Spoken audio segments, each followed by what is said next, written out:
Bonjour à tous, j'espère que vous allez bien. En tout cas, chez nous, tout va bien. Alors aujourd'hui, c'est une journée un petit peu particulière puisque je vais me présenter pour les nouvelles personnes qui vont nous suivre dorénavant, puisque notre chaîne Cuisine Pratique pour les non-voyants verra ces vidéos également reprises sur la chaîne de l'association Phoenix. Donc nous nous réjouissons de cette collaboration. Voilà, on espère qu'on va pouvoir faire de belles choses et vous présenter de belles recettes. Donc, pour ceux qui ne nous connaissent pas encore, je suis Evelyne, je suis non-voyante et je fais la cuisine et je partage donc mes recettes et surtout mes astuces et mes techniques pour aider tous les malvoyants, non-voyants qui souhaitent faire la cuisine à réussir un maximum de recettes. Derrière la caméra, il y a mon mari, c'est Jean-Noël, mais je vais lui demander s'il veut bien venir à côté de moi, se présenter. Voilà, viens. Voilà Jean-Noël, parce que vous ne le voyez jamais, oui, forcément. Mais... Je suis derrière la caméra, donc voilà. Mais il collabore très étroitement. D'abord, il m'aide dans la recherche des recettes, il m'aide bien sûr puisqu'il fait les vidéos. C'est lui qui fait les envois de vidéos sur YouTube. Et après, nous faisons ensemble les partages de liens, la présentation des vidéos. Voilà, donc... on collabore étroitement nous deux depuis 37 ans, voilà. Donc comme ça, maintenant vous nous connaissez. Alors voilà, je crois que tu vas pouvoir retourner derrière la caméra. Je retournerai à la caméra. Voilà. Merci beaucoup. Comme ça, vous nous connaissez tous les deux. Voilà. Et donc, c'est vraiment un plaisir pour notre chaîne d'être également présent sur la chaîne de l'association Phoenix. Et je vous garantis que ce sont des gens tellement sympathiques que ça nous fait très plaisir. En plus, donc notre démarche est bien sûr bénévole, elle est totalement bénévole. Nous ne ferons jamais d'argent avec cette chaîne. Nous donnons volontiers des conseils pour du matériel ou des produits si nécessaire, mais vous devez savoir que nous ne sommes affiliés avec personne, nous n'avons pas de partenaires commerciaux, nous ne vendons absolument rien. Voilà, ceci dit, maintenant, je vais vous expliquer ce que je vais vous préparer ce soir. Donc, j'ai prévu un petit menu léger pour le repas du soir. Ce sont des œufs à la méditerranéenne. Alors, dans ma casserole, mijote déjà de l'ail frais que j'ai fait revenir avec de l'huile d'olive. Je conserve toujours mon ail frais dans de l'huile et dans un bocal au frais. Comme ça, c'est très pratique, c'est-à-dire qu'à chaque fois que j'en ai besoin, je vais en prélever un petit peu avec ma cuillère. Et du coup, je n'ai pas besoin de remettre un corps gras puisque mon huile, qui a déjà le goût de l'ail, eh bien, elle sert de corps gras pour la préparation. C'est très pratique de garder l'ail de cette façon. Il se conserve très longtemps et ne s'abîme pas. Voilà. Ensuite, j'ai mis de l'oignon. J'ai également coupé du poivron. J'ai mis 2 poivrons. J'ai partagé 3 belles tomates et je vais maintenant les ajouter dans ma préparation. Donc pour le moment, on est sur feu doux. Voilà, le temps que je rajoute les tomates. Alors il y a un petit peu de bazar sur ma plonge parce qu'après tous ces épluchures, ces déchets de légumes, je vais les mettre au compost, bien sûr. Voilà. Alors je suis sur feu doux. Parce que l'avantage, c'est que je ne vais pas me brûler en me positionnant au-dessus de la casserole pour couper mes tomates. Je fais des petits morceaux avec mon couteau. Alors, moi j'ai toujours l'habitude de le faire comme ça en tenant la tomate dans la main. J'ai fait pareil avec les poivrons. Mais si vous n'êtes pas trop sûr, prenez une planche, n'hésitez pas. Voilà, il faut travailler en sécurité. Ce couteau-là n'est pas très acéré. Donc vraiment, j'ai on va dire un minimum de risque. Peut-être même un risque, je pense, très proche de 0 en fait. Voilà. Voilà, comme ça, c'est pas trop chaud. Et puis, je vérifie toujours avec mes mains quand même le bord de la casserole pour être sûr, évidemment, que mes morceaux de tomates vont à l'intérieur et non pas sur la plaque de cuisson. Voilà. Voilà, donc c'est une recette avec des, on va dire des fruits et légumes hein, du soleil, puisque la tomate, le poivron s'apparente plutôt aux fruits. On est en pleine saison, ils sont pleins de vitamines, ils sont peu caloriques. Que demander de mieux? Ils contiennent également des fibres, excellentes pour la digestion. Donc c'est un repas qui va être très équilibré, puisque nous aurons un petit peu de matière grasse quand même, ça c'est indispensable. Matière grasse de préférence d'origine végétale, puisque là il s'agit d'huile d'olive. Voilà. Ensuite il y a les légumes, ou plutôt les fruits légumes, voilà. Et puis il y aura les œufs pour les protéines. Voilà. Donc c'est un petit repas pour le soir, assez léger. Maintenant, si vous avez eu une rude journée, si vous avez travaillé très très dur et que vous avez très très faim, vous pourrez toujours par exemple rajouter des pommes de terre ou bien préparer un petit peu de riz en accompagnement, des pâtes, ce qui vous fait plaisir. Voilà. Voilà, je suis toujours dans la préparation de mes tomates.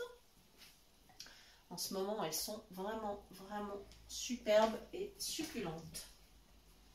Voilà. Donc on continue. Ça va mijoter un petit peu. Après, je vais passer à l'assaisonnement. J'aime bien qu'il y ait quand même du goût. Mais j'aime bien cibler, on va dire, certains goûts sur certains plats. Parce que si on met plus de 3-4 goûts différents, au bout d'un moment, ça n'a plus le goût de rien. Et puis c'est dommage. Voilà. Donc là, on est vraiment axé, on va dire que c'est l'ail qui va dominer. Voilà, ça va vraiment être l'ail. Puis après, on mettra quand même un petit peu de goût à côté, un petit peu d'assaisonnement. Voilà.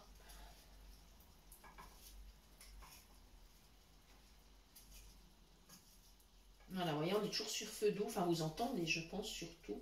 Voilà. Je vous donne un petit conseil pour les oignons, tant que j'y pense. Quand vous les épluchez, alors évidemment, vous commencez par les extrémités, ça c'est sûr, parce que ça vous facilite la vie pour enlever la peau. Et ensuite, il faut bien sentir avec les doigts que toutes les petites peaux soient parties, parce que c'est pas très agréable si vous les retrouvez après dans votre assiette.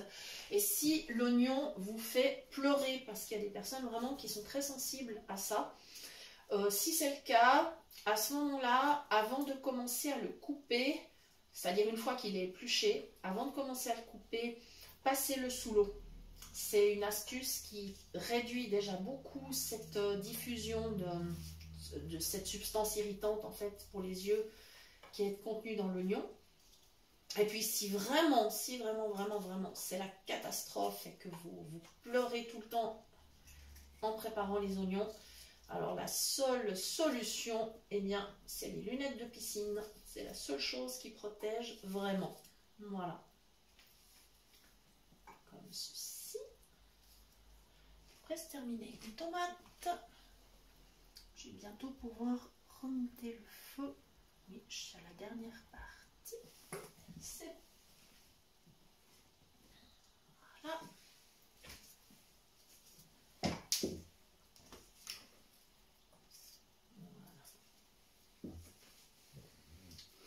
Alors, dans un petit instant, je vais ajouter du bouillon. Je vais mettre 2 cuillères à café de bouillon. J'ai un bouillon de légumes sans gluten. Si vous utilisez les bouillons cubes, ça correspondra à 2.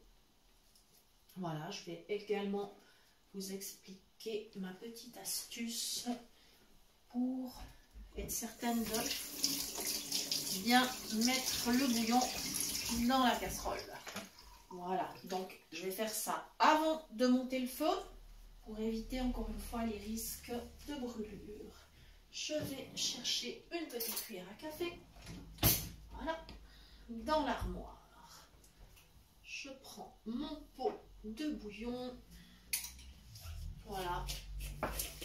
Donc selon vos goûts, si vous travaillez avec les bouillons cubes, entre 1 et 2. Alors voilà, je me positionne au-dessus de ma casserole. Je prélève une cuillère à café de mon bouillon.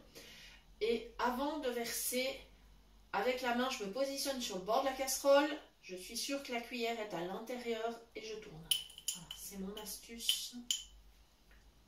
Voilà, et je le fais une seconde fois. Voilà, voilà. Comme ceci.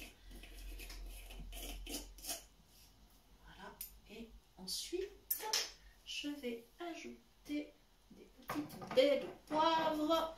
J'aime bien mettre des baies de poivre dans les plats mijotés.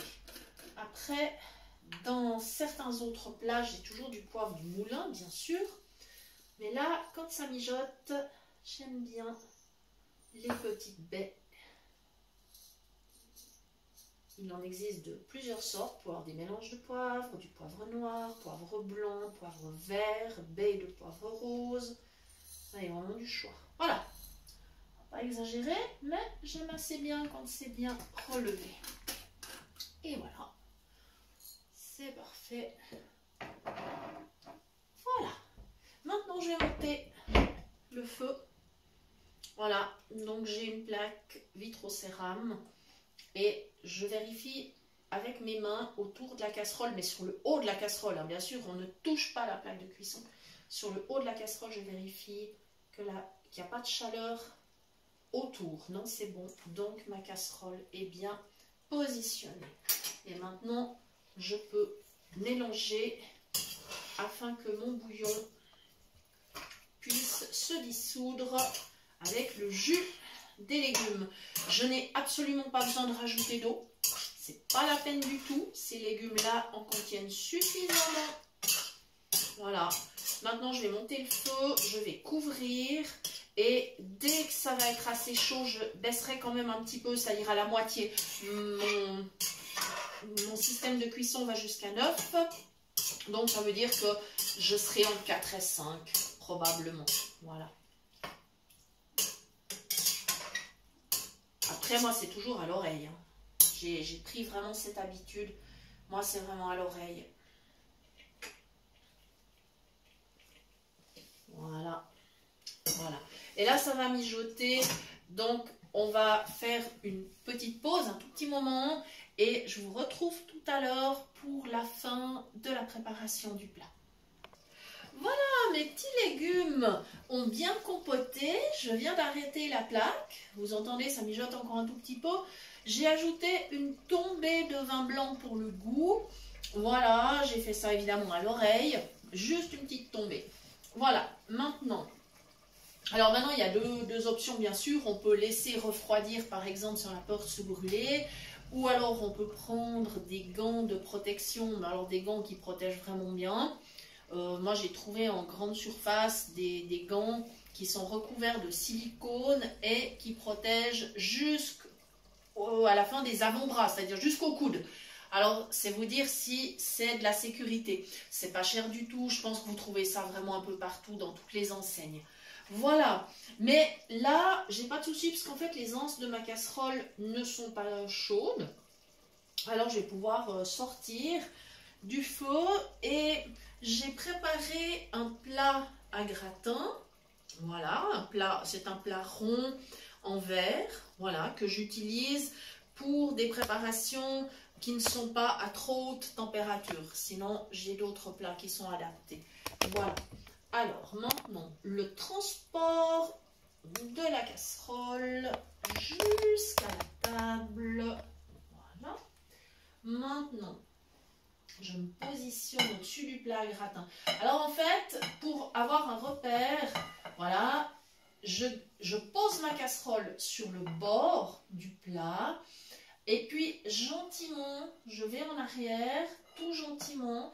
Le gabarit de mon plat est plus grand que celui de la casserole. Donc comme ça, j'ai pas de risque d'en mettre à côté. J'ai commencé à tourner.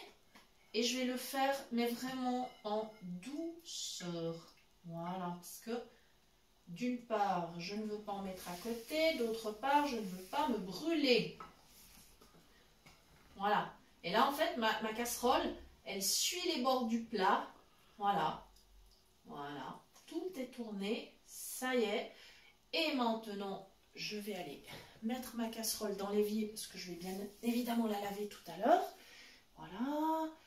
Et avec ma palette qui est là, ma spatule, je ne sais pas comment vous appelez ça, palette, spatule, enfin voilà, on se comprend.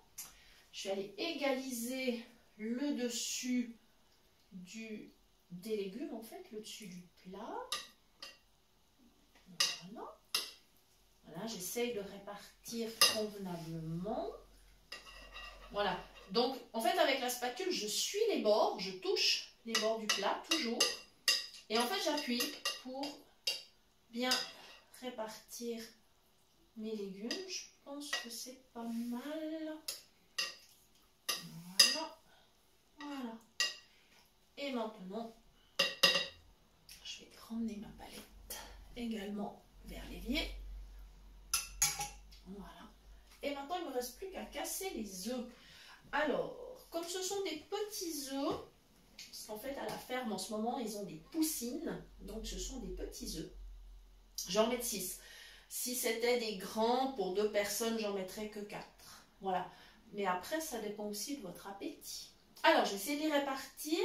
Comme j'en ai 6, je vais en mettre un à midi, un à 2h, 4h, 6h, 8h, 10h.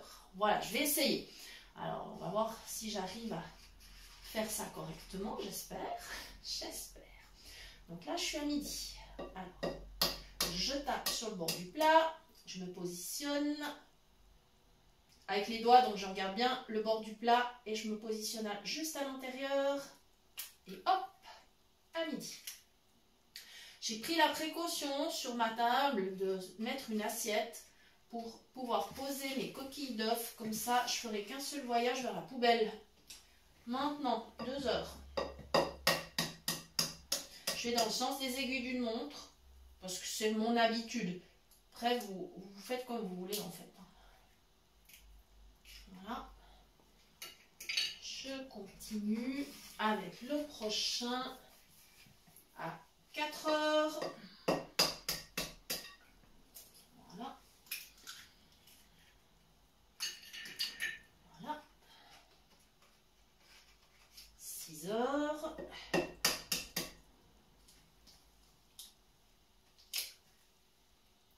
Voilà.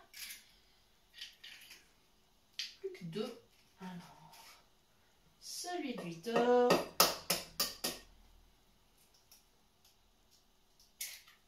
Voilà. Et le petit dernier de 10h. Voilà. Ça y est. Alors, j'espère que j'en ai pas mis à côté, mais je crois pas. Par contre, j'en ai plein les doigts, mais ça, c'est pas grave. Je vais vite les laver. Voilà. Là.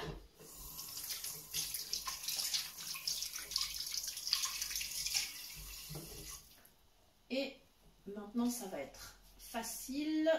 Je vais ouvrir mon four. Voilà. Comme ceci. Je vais attraper mon plat. Qui est pas trop chaud, ça va. Je peux y aller tranquille.